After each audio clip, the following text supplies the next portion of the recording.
Have you ever asked yourself, who is the one that is listening to the thoughts inside your head? There is a voice that speaks, and there is a presence that hears. You have lived with this voice your entire life. It narrates your day. It judges your past. It worries about your future. It is a constant companion, a river of words that flows without end. But have you ever truly stopped to simply listen? Not to the words, but to the silence that holds them. Not to the noise, but to the awareness that precedes the noise. What if the peace you seek is not found by winning an argument with this voice, but by realizing you are not the voice at all? What if freedom is found in the quiet space between each thought? Tonight, we will not fight the mind. We will not try to force it into submission. We will simply learn to rest. We will learn to watch the river of thought flow by without being swept away by its current. This is the ancient path to silence your mind. This is the way to stop overthinking and find the profound inner peace. That is your true nature. Come, let us begin this journey into the stillness that awaits you. Close your eyes, if you feel comfortable doing so, or simply soften your gaze. Begin by bringing your awareness to your body, this vessel that carries you through life. Feel the gentle weight of it resting here in this moment. There is nowhere else you need to be. There is nothing else you need to do. You have given yourself this time. Honor it. Let us first understand the nature of the machine that creates our turmoil. The mind is a wonderful tool, but a terrible master. Its primary function is to think, to solve problems, to analyze, to plan. It does this job relentlessly because for millennia, this function has kept us safe. It has helped us find food, build shelter, and navigate a complex world. But in our modern lives, this ancient machine often runs without an off switch. It creates problems where none exist. It replays battles that are long over. It rehearses for futures that may never arrive. This is the state of overthinking. It is the mind doing its job, but without your conscious direction. It is like a chariot with a powerful horse, but no driver holding the reins. The horse runs wildly, pulling the chariot of your awareness through fields of anxiety, regret, and fear. Our goal is not to harm the horse. It is a magnificent creature. Our goal is to gently, compassionately pick up the reins. The first step in this gentle guidance is to see the thoughts for what they are. Simply thoughts. They are not you. They are not reality. They are fleeting clouds of energy passing through the vast sky of your awareness. You are the sky, not the clouds. The clouds may be dark and stormy or light and wispy, but the sky remains untouched, ever present, ever peaceful. When you believe you are the storm cloud, you suffer. When you remember you are the sky, you find freedom. So let us practice this now. As you sit here, simply notice the next thought that arises in your mind. Do not judge it. Do not push it away. Do not cling to it. Just notice it. See it as if it were a cloud drifting across the sky of your mind. Maybe the thought is about your day. Maybe it is a worry. Maybe it is a memory. Whatever it is, just observe it with a gentle, curious detachment. And then watch it go. Watch it dissolve back into the space from which it came. And in the space after that thought, before the next one arises, there is a gap, a moment of stillness. This gap is the doorway to inner peace. At first, it may be very short, just a fraction of a second. But with practice, this gap can widen. This stillness can deepen. This is the silence you have been looking for. It has been here all along, hidden beneath the noise of your thinking mind. This is the foundational practice of mindfulness meditation. It is not about emptying the mind. That is an impossible task. It is about changing your relationship with the mind. It is about moving from being a prisoner of your thoughts to being a compassionate observer of them. Each time a thought arises, you have a choice. You can climb aboard the thought and let it take you for a ride into distraction and worry. Or you can simply acknowledge it with a gentle mental nod and let it pass by. Ah, there is a thought of worry. There is a memory of yesterday. There is a plan for tomorrow.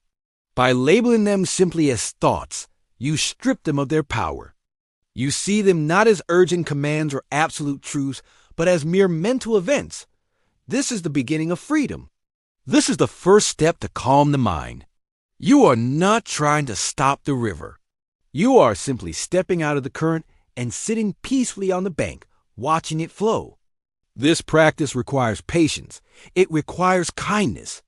The mind has been running on its own for a very long time. It will not become still overnight. There will be times when you get swept away by the current. You will sit down to meditate and find yourself lost in a train of thought for minutes at a time. This is not a failure. This is part of the practice. The moment you realize you have been lost in thought, that is a moment of awakening. In that moment, you have already returned. Gently, without scolding yourself, you simply guide your awareness back to the observation, back to the sky of your mind. Each time you do this, you are strengthening a muscle. It is the muscle of awareness, the muscle of presence. And with each repetition, it becomes stronger, more natural. The reins become lighter in your hands.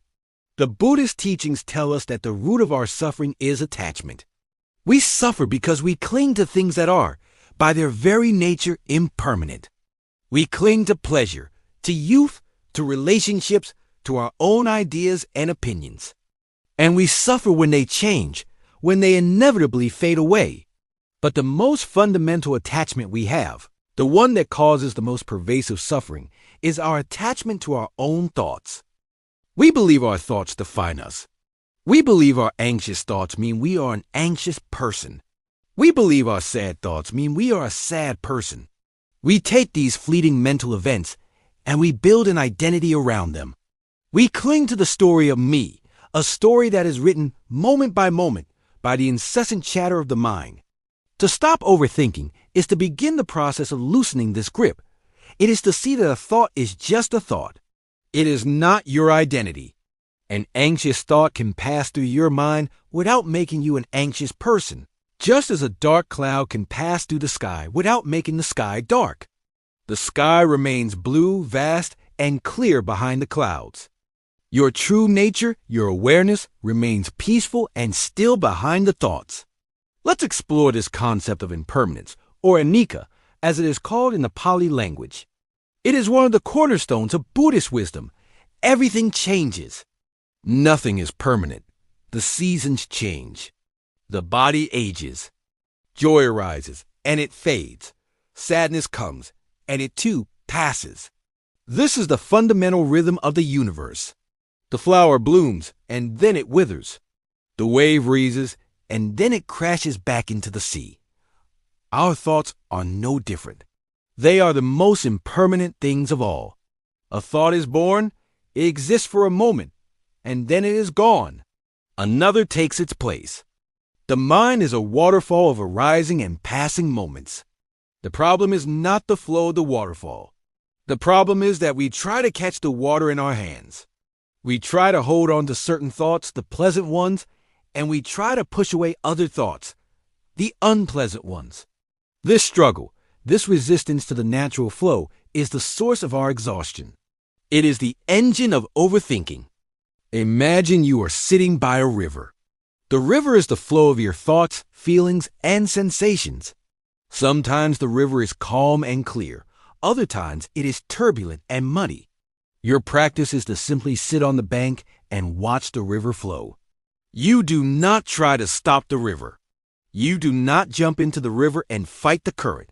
You just watch. A log floats by. That is a thought. You see it, you acknowledge it, and you let it float downstream. A beautiful flower floats by. That is a happy memory. You admire its beauty, and you let it float downstream. A tangled mess of branches comes by. That is a difficult emotion, a worry. You observe it without getting entangled, and you let it float on its way. This is the art of letting go. It is not a forceful act. It is a gentle release. It is the relaxing of a clenched fist. When you stop resisting the flow, when you stop clinging to the good and pushing away the bad, you find an incredible sense of peace. you realize that you are not the river. You are the silent, spacious witness on the bank. This understanding of impermanence is not a sad or nihilistic philosophy. It is the opposite. It is the key to true joy. When you know that everything is fleeting, you learn to appreciate the beauty of this moment more fully. You can savor the warmth of the sun on your skin because you know it will not last forever. You can cherish the presence of a loved one because you understand the precious, transient nature of your time together. You can even find a strange beauty in your own sadness, knowing that it too is a passing cloud. When an anxious thought about the future arises, you can meet it with this wisdom. You can gently say to yourself, "This is impermanent. This feeling, this thought will pass." Instead of feeding the thought with more worry, creating elaborate stories about what might go wrong, you simply allow it to be there, knowing its time is limited. You watch it with the same gentle curiosity you would watch a storm cloud in the distance. You feel its energy, but you are not afraid of it, because you know the clear sky is always present. This is a profound shift. We move from being a victim of our mental weather to being the calm, open sky that allows all weather to happen. Rain, sun, wind, snow, they all come and go, but the sky endures. Your awareness endures. Let us turn our attention to one of the most powerful stories from the Zen tradition, a story that perfectly illustrates this principle of non-attachment and the futility of our mental battles. This is the parable of the empty boat. Imagine a man rowing his small boat upstream on a misty morning. The work is hard, and he is focused on his task. Suddenly, out of the mist, another boat comes crashing into his. He is thrown off balance, and anger flares within him. He opens his mouth to shout, to curse the careless person who has struck his boat. But as he looks closer, he sees that the other boat is empty. There is no one to blame. It was simply an empty boat, drifting with the current, caught in the same mist as he was. In that moment, his anger vanishes. There is no target for it. How can you be angry at an empty boat? So he recenters himself, pushes the empty boat away, and continues his journey. The Zen master who tells the story then asks, "All the boats that bump into you in the river of life, are they not also empty?" This story is a profound teaching on the nature of our reactions. When someone says something hurtful, when a situation doesn't go our way, when we are faced with an obstacle, we react with anger, frustration, or fear. We believe there is a someone in the other boat, a person who is intentionally trying to harm us or obstruct us. We create a story. That person disrespected me. This situation is unfair. My life is always so difficult. But what if that other boat is empty? What if the hurtful word was not about you at all, but a reflection of the other person's own pain and confusion? An empty boat drifting from their own inner mist? What if the difficult situation is not a personal attack from the universe, but simply a neutral event, an empty boat carried by the currents of cause and effect? The overthinking mind loves to populate the other boats. It creates entire backstories and motivations for the people and events that bump into us. It replays the collision over and over, imagining what we should have said, what they must have been thinking. We spend hours, days, even years shouting at an empty boat. And all this time, we are the only ones who suffer from our own anger. The practice is to see the emptiness in all the boats that collide with us. This does not mean we become passive or let others harm us. It means we learn to respond from a place of clarity and wisdom, rather than reacting from a place of blind anger. When the man in the story saw the boat was empty, he still had to act. He had to push the boat away and continue his journey. But he did so without the poison of anger in his heart. When a difficult thought arises in your mind, a thought of self-criticism, a worry, a painful memory, it is also an empty boat. It drifts out of the midst of your subconscious. The tendency is to fight it, to argue with it, to shout at it. I shouldn't be thinking this. This is a terrible thought. But this is just shouting at an empty boat. The thought itself has no power. It is your reaction to it, your belief in it, that gives it life. Instead, Can you see the thought as an empty boat? You can acknowledge its presence. Ah, there's the boat of self-doubt again. You can observe it without climbing aboard and letting its momentum carry you away. You can see it for what it is, a collection of words and images, a pattern of energy, and then with a gentle mental touch, you push it away and return your focus to your journey, to this present moment. This is a deep practice. It is the practice of depersonalizing our struggles. The things that happen to us and the thoughts that arise within us are not always personal. They are often just the result of complex currents we cannot see. By seeing the empty boat, we stop creating unnecessary suffering for ourselves. We stop adding a second layer of anger and frustration on top of the initial event. We learn to navigate the river of life with more grace, more ease, and a much quieter mind. We learn to stop overthinking the collisions and simply continue rowing. The wisdom of the empty boat leads us directly to the third great teaching for silencing the mind, the profound importance of the present moment. The overthinking mind rarely lives in the here and now. It is almost always lost in one of two places, the past or the future. It dwells in the past, replaying old conversations, dissecting mistakes, and clinging to memories of what once was. This is the realm of regret, guilt, and nostalgia. It is a ghost town, and wandering its streets only brings sorrow, because nothing there can be changed. The past is a collection of memories, and memories are just thoughts happening in the present. Or, the mind leaps into the future, creating endless scenarios of what might happen.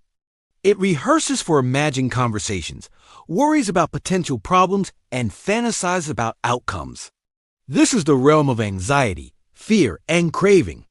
It is a land of mirages, and chasing them only brings exhaustion, because the future does not exist anywhere except in our imagination. The future is a collection of projections, and projections are just thoughts happening in the present. The only place where life truly happens is right here, right now. This present moment is the only reality you will ever experience. Your past was a series of present moments. Your future will be a series of present moments. To miss the present moment is to miss your entire life. The great spiritual masters from all traditions have taught this simple but profound truth. Peace is not found in resolving the past or securing the future. Peace is found by arriving fully in this moment, just as it is. So, how do we do this? How do we bring our wandering mind back from the ghost town of the past and the mirage of the future? We need an anchor. We need something that is always with us, always happening in the now. And we all possess the most perfect anchor imaginable, our own breath. Your breath is always in the present moment. You cannot breathe in the past. You cannot breathe in the future. You can only breathe right now. By bringing your awareness to the simple physical sensation of your breathing, you anchor your mind in the reality of the here and now. Let us practice this together. Bring your attention to the feeling of the breath as it enters your body and as it leaves your body. You don't need to change your breathing in any way. Just observe it. Feel the cool air entering your nostrils. Feel the gentle rise and fall of your chest or your abdomen. Feel the warm air as it leaves your body. Rest your entire attention on this simple rhythmic process. When the mind wanders, and it will gently, without judgment, guide it back to the breath. A thought about yesterday may arise. See it, acknowledge it, and return to the breath. A worry about tomorrow may appear. See it, let it go, and return to the breath. The breath is your home base. It is your sanctuary from the storm of overthinking. Each time you return your awareness to the breath, you are stepping out of the noisy cinema of your mind and into the quiet reality of your own body. You are coming home to the present moment. This practice can be done anywhere, at any time. When you find yourself lost in a spiral of worry while standing in line at the store, you can return to your breath. When you are replaying a difficult conversation in your mind while driving your car, you can bring your awareness back to the sensation of the breath. Each conscious breath is a miniature meditation. Each conscious breath is an act of reclaiming your peace. Living in the present moment does not mean you never think about the past or the future. We need to learn from our past and plan for our future. The difference lies in how we do it. The mindful approach is to visit the past or future with a specific purpose, like a librarian going into the archives to find a specific piece of information. You go in, you get what you need, and you come back out into the present. The overthinking mind, however, does not visit the archives. It gets lost in them. It wanders aimlessly down the aisles, pulling out random books, getting covered in dust, and forgetting why it went in there in the first place. By training your mind to return to the anchor of the breath, you develop the ability to choose where your attention rests. You become the driver of your own consciousness. You can choose to place your attention on a memory to learn from it. You can choose to place your attention on a future plan to prepare for it. And most importantly, you can choose to rest your attention in the simple, peaceful reality of this moment. When you are fully present, overthinking ceases. It cannot survive in the light of present moment awareness. Overthinking is fueled by the ghosts of the past and the phantoms of the future. When you are fully engaged with the sensations of this moment, the feeling of the air on your skin, the sounds in the room, the rhythm of your own heart, there is no mental space left for the endless chatter. This is why activities like walking in nature, savoring a meal, or listening to music can be so healing. They draw us naturally into the present moment. The practice of mindfulness meditation is simply learning to do this intentionally, without needing an external trigger. It is learning to find that same sense of peace and presence within yourself at any time, just by returning to the anchor of your breath. Let us deepen our understanding with another powerful teaching from the Buddha, known as the parable of the two arrows. The Buddha said that in life, we will all be struck by an arrow from time to time. This first arrow is the unavoidable pain of existence. It is sickness, loss, disappointment, the challenges and hardships that are a natural part of being human. No one can escape this first arrow. It is the initial event, the painful circumstance. But then, most of us, immediately after being struck by the first arrow, shoot ourselves with a second arrow. This second arrow is our reaction to the pain. It is the story we tell ourselves about the first arrow. It is the anger, the resentment, the self-pity, the fear, the blame. It is the overthinking. For example, the first arrow might be losing your job. That is a painful, difficult event. The second arrow is the story that follows. I am a failure. I will never find another job. This is a disaster. Why does this always happen to me? This second arrow is what turns pain into suffering. The pain of the first arrow is unavoidable, but the suffering of the second arrow is optional. Overthinking is the act of shooting yourself with hundreds of second, third, and fourth arrows. You take an initial painful event and you amplify the suffering 1,000 times over with your mental commentary. You replay the event, you blame yourself, you worry about the consequences, and you create a mountain of suffering out of the molehill of an initial pain. The practice of mindfulness, of returning to the present moment, is the practice of not shooting the second arrow. When a painful event occurs, when the first arrow strikes, you learn to simply be with the raw sensation of the pain without adding a story to it. You feel the sadness of a loss, but you don't add the story of my life is over. You feel the sting of criticism, but you don't add the story of I am worthless. You feel the anxiety of uncertainty, but you don't add the story of everything is going to fall apart. You stay with the direct experience of the first arrow. You allow the feeling to be there in your body. You breathe with it. You watch it with a compassionate awareness. And you notice that, like everything else, the pain of the first arrow is impermanent. It rises, it peaks, and if you allow it to, it will eventually pass. It is when we resist the first arrow and start shooting ourselves with second arrows that the pain gets stuck and turns into long-term suffering. So, the next time you experience something difficult, see if you can notice the two arrows.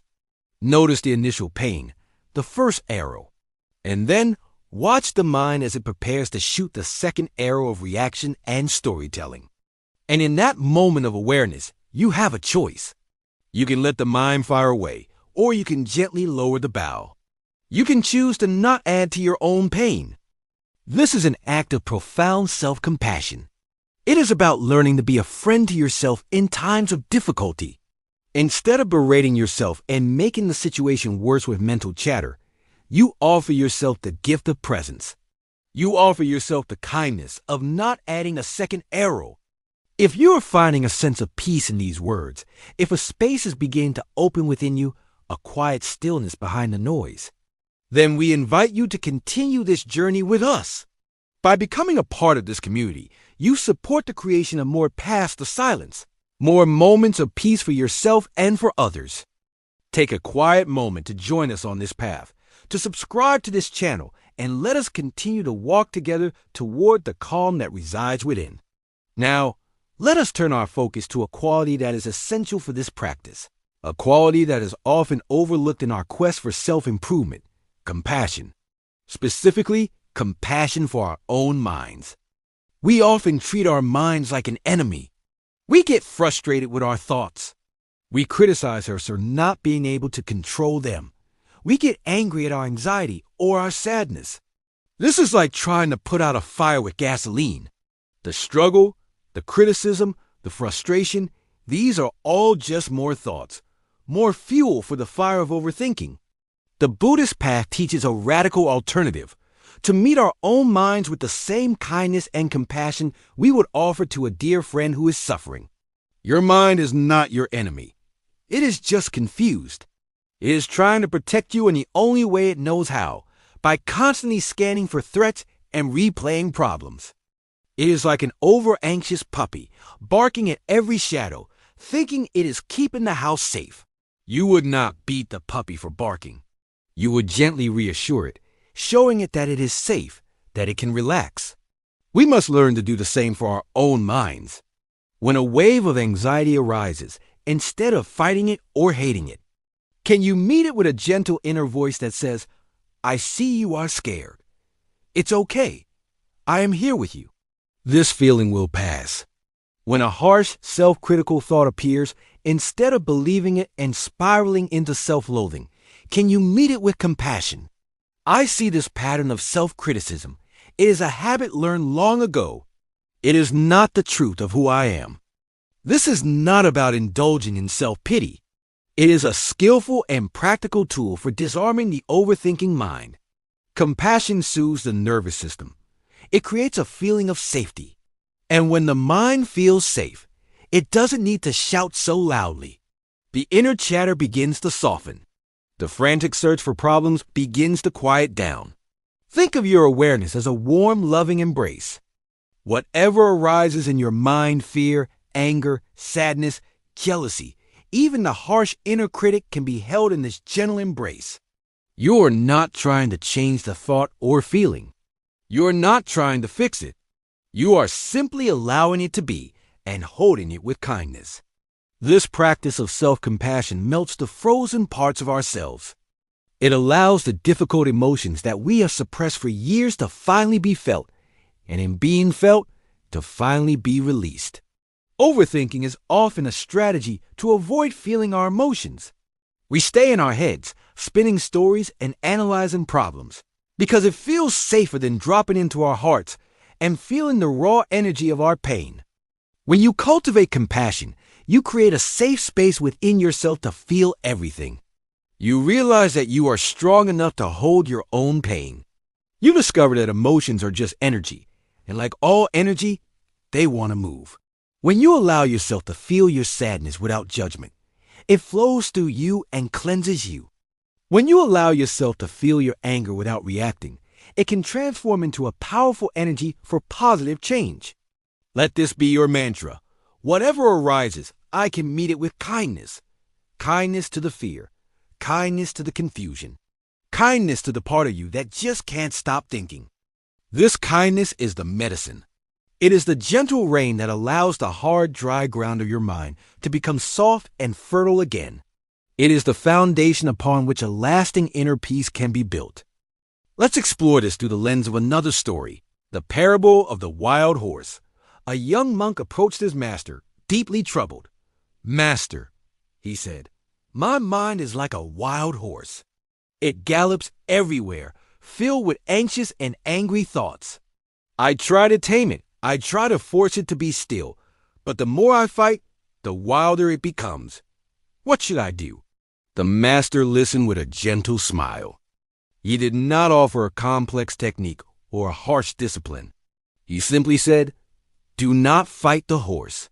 Instead, build it a beautiful pasture. The young monk was confused. A pasture? What do you mean? The master explained, your mind gallops because it feels trapped and threatened. Instead of trying to tie it down, give it a wide, open, and peaceful space to roam. Fence this pasture with the gentle pulse of mindfulness. Plant the soft grass of compassion. Provide the clear water of present moment awareness. Give the horse the sweet hay of kindness. A horse that is in a beautiful, nourishing pasture has no desire to run away.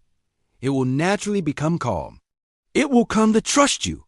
And eventually, it will eat from your hand. This story teaches us a profound lesson about our relationship with our own minds. We are not meant to be horse tamers, engaged in a violent struggle for control. We are meant to be gardeners, landscape artists, patiently and lovingly cultivating a beautiful inner environment. The overthinking mind is a horse trapped in a tiny, barren corral. Of course it is agitated. Of course it kicks against the fence. The practice is not to build a stronger fence or a shorter rope. The practice is to expand the pasture. Each time you practice mindfulness, you are enlarging the pasture. Each time you return to your breath, you are adding a patch of soft green grass. Each time you meet a difficult thought with compassion instead of judgment, you are providing fresh, clear water. Each act of letting go is an act of opening the gate a little wider. And what happens over time? The wild horse of the mind begins to relax. It sees that it is safe. It sees that it has space. The frantic galloping slows to a trot, then a walk. And one day, you will find it standing peacefully in the center of the field, bathed in the sunlight of your own awareness. This is the path to stop overthinking. It is not a battle. It is an act of cultivation. It is a journey of creating a beautiful inner landscape where peace can naturally arise and flourish. So ask yourself, what is one small thing you can do today to build a more beautiful pasture for your mind? Perhaps it is taking 5 conscious breaths. Perhaps it is speaking to yourself with a kinder inner voice. Perhaps it is simply allowing a difficult feeling to be there without fighting it. Every gentle act counts. Every moment of conscious care for your inner world helps to calm the wild horse. This leads us to another essential pillar of Buddhist wisdom, the practice of acceptance. Acceptance is often misunderstood. It does not mean resignation or passivity. It does not mean you approve of a negative situation or that you stop trying to improve your life. Acceptance simply means seeing reality as it is, without arguing with it. Byron Katie, a modern spiritual teacher, puts it beautifully. When I argue with reality, I lose, but only 100% of the time. Overthinking is, at its core, a prolonged argument with reality. We argue with what happened in the past. It shouldn't have happened that way. We argue with what is happening now. This isn't fair. I don't want this. We argue with what might happen in the future. That can't be allowed to happen. This constant argument is incredibly draining. It is like trying to swim against a powerful river. You will only exhaust yourself and get nowhere. Acceptance is the act of turning around and floating with the current. It is a release of that exhausting resistance. When you are stuck in traffic, you have 2 choices. You can argue with reality, grip the steering wheel, curse the other drivers, get angry and stress, imagining all the ways this is ruining your day. Or you can accept reality. I am in a traffic jam. This is the situation right now. From that place of acceptance, you are free. You can listen to music. You can practice mindful breathing. You can simply rest. The external situation is the same, but your internal experience is completely different. Acceptance is your point of power. As long as you are resisting reality, you are a victim of it. You are powerless. The moment you accept reality, you are free to respond to it in a wise and effective way. From acceptance of the traffic jam, you can choose to take the next exit and find another route. But that choice comes from a place of calm clarity, not from angry resistance. So, when you find your mind overthinking a situation, pause and ask yourself, what am I resisting right now? What part of reality am I arguing with? Perhaps you are resisting a feeling of sadness. You are telling yourself you should be happy. Can you instead accept the sadness? Can you allow it to be there, as a temporary visitor? Perhaps you are resisting a mistake you made. You are replaying it over and over, berating yourself. Can you instead accept that the mistake happened? It is part of the unchangeable past. From that acceptance, you can then ask, what can I learn from this? Acceptance does not mean the pain goes away instantly, but it stops the secondary suffering. It stops the suffering that comes from our resistance to the pain. It is the practice of not shooting the second arrow. You accept the first arrow of the painful reality, and by doing so, you lay down the bow and arrow of your mental resistance. This is a courageous practice. It takes courage to face reality as it is, especially when it is painful. It feels easier to escape into the stories and dramas of our minds. But true peace, lasting peace, is only found on the other side of acceptance. It is found when we stop fighting with life and instead learn to dance with it in whatever form it takes. Let the word yes become a gentle practice. When a difficult emotion arises, can you meet it with a soft inner yes? Yes, sadness is here now. When a challenge appears in your life, can you meet it with a yes? Yes, this is happening. This yes is not a sign of weakness. It is a sign of profound strength. It is the strength to be open to life, to all of it, the beautiful and the painful. And in that openness, you will find a quiet mind and a resilient heart. Let us now imagine our mind as a garden. For many of us, this garden has been left untended for a long time. Weeds have grown thick and tangled.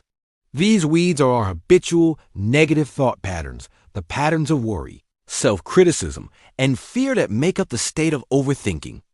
If you go into a garden and see weeds, you do not get angry at the garden. You understand that weeds are a natural part of an untended space. So the first step is to approach your inner garden with this same understanding and lack of judgment. It is not your fault that the weeds are there. They are the result of conditioning, of past experiences, of the natural tendencies of the human mind.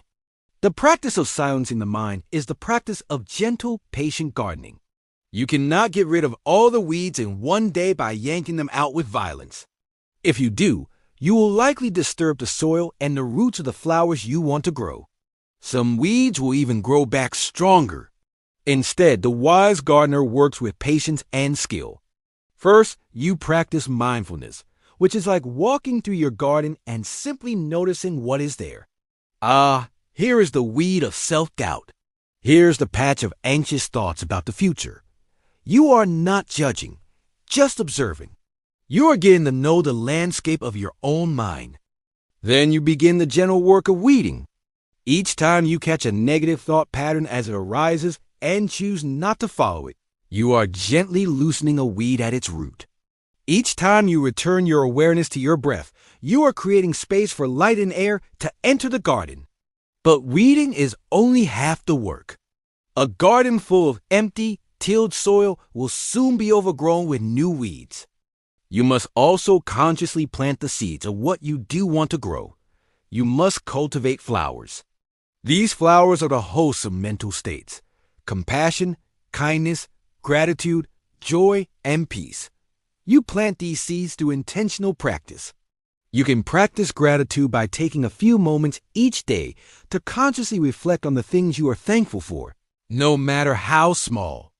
This is like watering the flower of joy. It shifts your mind's focus from what is lacking to what is abundant. The overthinking mind is an expert at finding problems. The grateful mind is an expert at finding blessings. What you focus on grows. You can practice loving kindness meditation, where you intentionally send wishes of well-being to yourself and to others. You can repeat phrases like, "May I be peaceful," "May I be happy," "May I be free from suffering." This is like planting and nurturing the beautiful flower of compassion. It softens the heart and counteracts the harsh inner critic. You create a positive feedback loop. The more you cultivate these beautiful flowers, the less space there is for the weeds to grow. The more you focus on gratitude and kindness, the less power the old habits of worry and negativity will have over you. Your mind, like a garden, will naturally become more beautiful, more vibrant, and more peaceful. This is not about forcing yourself to be positive or ignoring your difficulties. The weeds will still appear from time to time. That is the nature of gardens, but now you have the skills of a wise gardener. When a weed appears, you know how to handle it. You can see it, acknowledge it, and gently remove it without creating a big drama. And you can turn your attention back to nurturing the beautiful flowers that are blooming all around. Tending to the garden of your mind is a lifelong practice. It is a daily act of love and care for your own well-being. It is the most important work you will ever do. For from this inner garden, everything in your outer life grows. A peaceful mind creates a peaceful life. A compassionate mind creates compassionate relationships. A beautiful inner garden will naturally reflect its beauty onto the world around you. Let us now reflect upon one of the most poignant stories told by the Buddha, a story that teaches us about acceptance, impermanence, and the universal nature of suffering. This is the parable of the mustard seed. A young woman named Kissa Gotami was overcome with grief. Her only child, a young boy, had fallen ill and died. Clutching the body of her son, she went from house to house in her village, desperately seeking medicine that could bring him back to life. Some people turned her away, others pitied her, but no one could help her.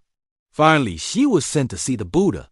She laid her son at his feet and pleaded, "Lord, can you give me medicine that will cure my boy?" The Buddha looked at her with infinite compassion and said, "I can. But to make the medicine, I require a special ingredient.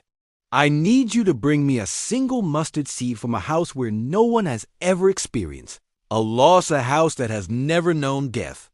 Filled with hope, Kissa Gotami went back into the village. She went to the first house and asked, "I need a mustard seed for a medicine from the Buddha. Have you ever had a death in this house?" The family replied, "We have. We lost our beloved father just last year." She went to the next house. "Have you ever known death here?" "Oh, yes," they said with sadness. "Our family has known many deaths. Life is full of loss." She went from house to house, to the rich and the poor, to the powerful and the humble. And everywhere she went, the story was the same. Every family had been touched by death. Every home had known the pain of loss. There was not a single house that could give her the mustard seed she sought. As the sun began to set, the truth began to dawn on her. Her own grief, which had felt so personal, so isolating, was in fact a universal experience. She was not alone in her suffering. Loss was a part of life for everyone. With this profound realization, the desperate clinging to her son began to soften. She took his body to the forest, and then she returned to the Buddha. He asked her, "Did you bring the mustard seed?" She replied, "Lord, the work is done. I have learned that suffering and death are common to all. The houses of the living are few, but the houses of the dead are many." The Buddha then taught her the path to liberation, the path of understanding impermanence and letting go of attachment. Kissa Gotami became one of his most dedicated disciples. This story teaches us a vital lesson for the overthinking mind. Often, our suffering feels intensely personal. We think, "Why is this happening to me? I am the only one who feels this anxious, this lost, this broken." This feeling of isolation is a heavy burden. It is a core part of the suffering. The wisdom of the mustard seed is the wisdom of shared humanity. You are not alone. The thoughts and fears that you experience are part of the human condition. Millions of people right now are struggling with the same patterns of overthinking that you are. Millions have known the same sorrows, the same doubts. There is a deep comfort in this realization. It connects you to the great family of humanity. It allows you to feel compassion not only for yourself, but for everyone who is struggling. Your personal battle with overthinking is part of a universal human journey. When you feel lost in your own mental storm, remember Kisa Gotami. Remember that there is not a single house that has not known suffering. This does not diminish your own pain, but it places it in a larger context. It can soften the sharp edges of your isolation and open your heart to a feeling of connection. It also reminds us of the futility of searching for a life without problems, a house without loss. Such a place does not exist. Peace is not found by creating a perfect, problem-free life. Peace is found by learning how to meet the inevitable challenges of life with wisdom, compassion, and acceptance. It is found by understanding that the rain falls on every roof and learning how to find shelter not by stopping the rain, but by building a strong and peaceful home within yourself. We have journeyed together through many landscapes of the mind. We have sat on the riverbank, watching our thoughts flow by. We have learned to see the empty boats that collide with us. We have anchored ourselves in the present moment with the breath. We have held our pain without shooting the second arrow. We have begun to cultivate a beautiful pasture for the wild horse of the mind and to tend to our inner garden with patience and compassion. Now, we arrive at the culmination of these practices. We arrive at the great silence that lies at the very heart of our being. This is not a silence that we must create. It is not something we achieve through effort. It is the silence of our true nature, a silence that has always been here, waiting for us to notice it. Think of the ocean. On the surface, there may be great turmoil. Waves crash, storms rage, the water is churned into chaos. This is the surface level of our mind, the level of thoughts, emotions, and daily dramas. It is a noisy and often turbulent place. But if you dive deep beneath the surface, the ocean becomes progressively calmer. The deeper you go, the more still the water becomes. And in the great depths of the ocean, there is a profound, unshakable silence. The storms on the surface cannot touch this deep stillness. Your awareness is like this ocean. The overthinking mind is the storm on the surface. All of our practices, mindfulness, letting go, acceptance, are ways of learning to dive beneath the surface. We are learning to shift our attention from the noisy waves of thought to the deep, silent presence that lies beneath. This deep silence is not an emptiness. It is a fullness. It is a vibrant, intelligent stillness. It is the source of all creativity, all wisdom, all peace. It is the background of awareness against which all the noise of life happens. You can get a taste of this silence in the gap between your thoughts. You can feel it when you are fully absorbed in a beautiful piece of music or a magnificent sunset. In those moments, the thinking mind subsides and you are simply present, simply aware. This is your natural state. The goal of our practice is not to live in this deep state forever, cut off from the world. We are human beings, and we must live on the surface with all its waves and storms. The goal is to become like a deep-sea diver who knows how to access the silent depths at will. It is to learn to live on the surface, engage with life, while remaining rooted in the deep stillness within. When you are rooted in this inner silence, you can navigate the storms of life with a new sense of grace and stability.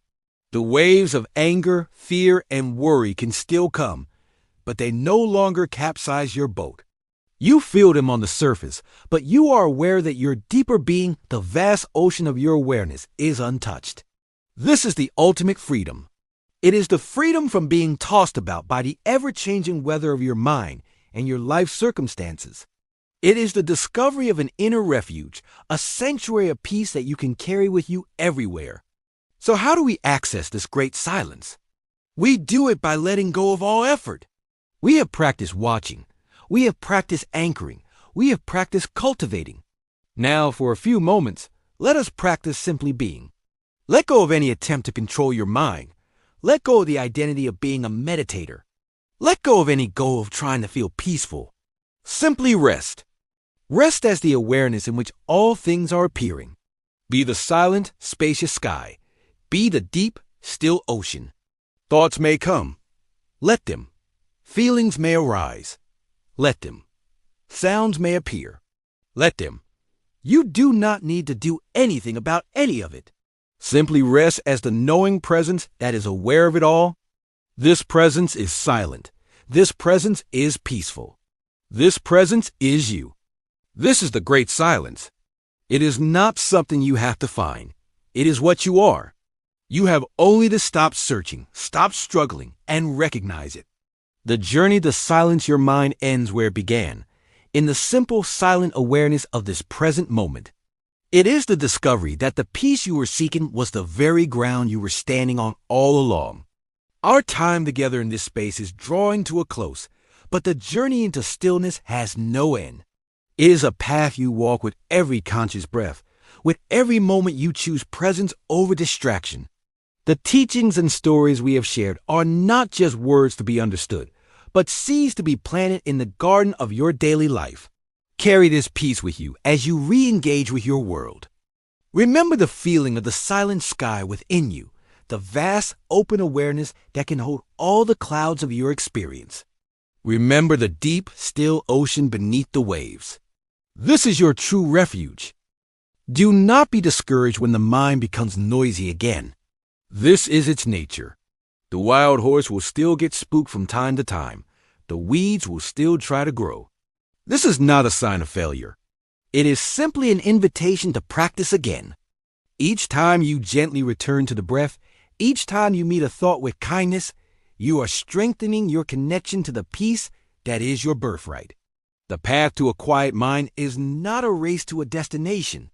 It is a gentle, moment-by-moment returning, a returning to the present, a returning to the body, a returning to the silence that is always here, waiting patiently beneath the noise.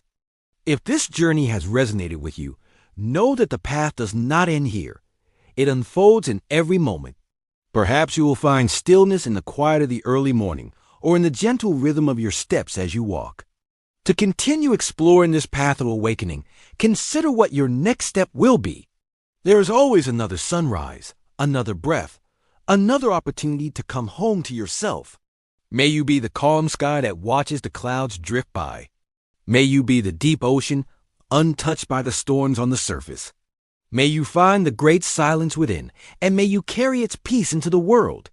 May you walk this path with courage, with compassion, and with a gentle heart.